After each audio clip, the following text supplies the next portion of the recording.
SCP-145. Object Class Euclid. Special Containment Procedures.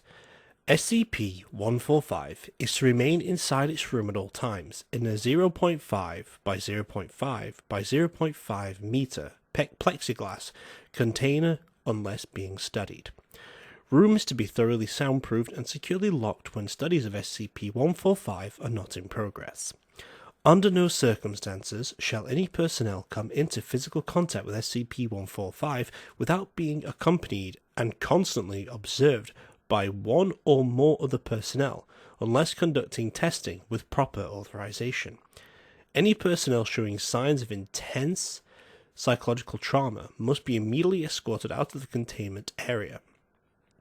Depending on the level of trauma of affected personnel, they may be required to submit to consultation with an approved psychiatrist for no less than 2 weeks. Description: SCP-145 appears to be a standard 2002 model cordless telephone handset of Alcatel brand on its standard issue charging base. The charging base appears defaced. All jack inputs are sealed with resin glue, and the power input to the device has been gouged out with an unknown sharp tool. Serial number, and production dates are unavailable as all labels and stickers have been ripped off or defaced. The phone rings constantly, whether it is on the base or not, regardless of the lack of power source. Tests have shown the battery is removable, and disassembly of the base has not shown any effect on the hand unit. The hand unit itself has all the seams sealed, preventing all conventional disassembly. When answered, a female voice speaks on the phone in a voice that shows high levels of stress. This voice varies from conversation to conversation. But in all cases, the voice expresses extreme panic and proceeds to plead with the listener for assistance as she describes instances of torture conducted on unknown victims. In the background, the listener will hear sounds of violence and expressions of pain and anguish. Audio analysis has so far indicated several individual voices over disparate calls.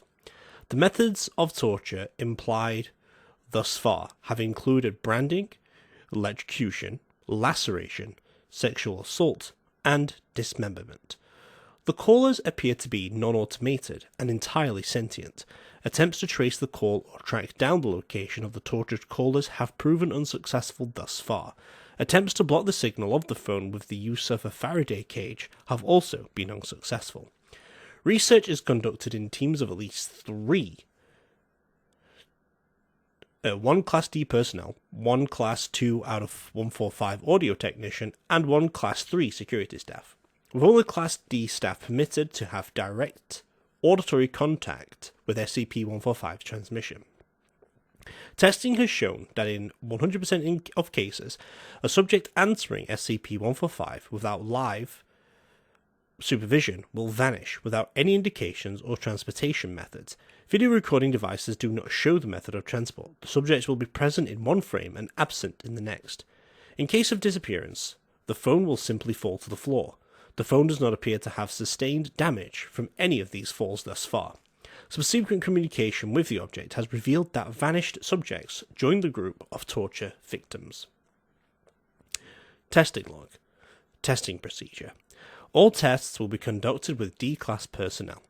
Any issued equipment for the test must be recorded in the log. The D-Class personnel will then be ordered to pick up the phone. After disappearance of initial test subjects, the above standard research team will answer the phone and record any observations. Test 145A. Subject D145-3749. Issued 1 GPS locator device. Testing an attempt to ascertain the location described at the other end of the line. Result: GPS rendered non-functional after disappearance of D-Class personnel. On following intersection with SCP-145, audio technician identifies voice of D145-3749 has joined other victims. Test B.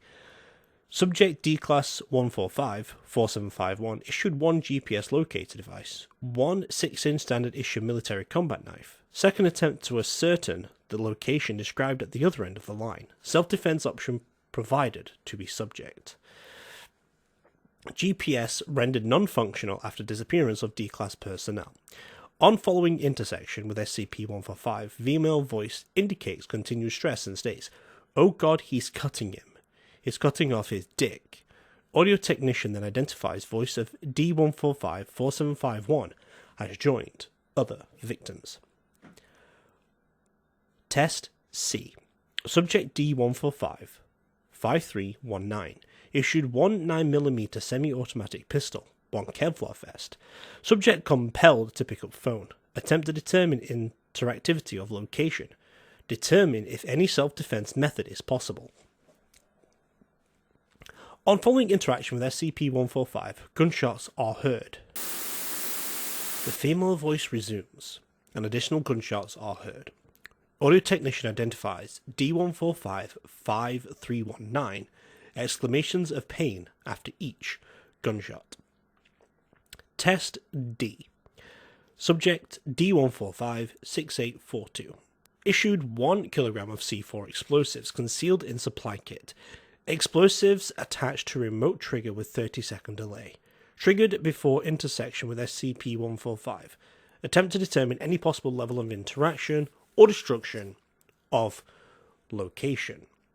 The test resulted in the Foundation personnel missing, including Dr. Fowle, and all researchers associated with the experiment. Breach of SCP security at Site-14. Further testing of this nature suspended at this time. I don't know who thought this might be a good idea. I know sometimes we'll let sympathy get the better of us, but this attempt to bring relief to SCP-145's victims cost the Foundation a lot of money and resources.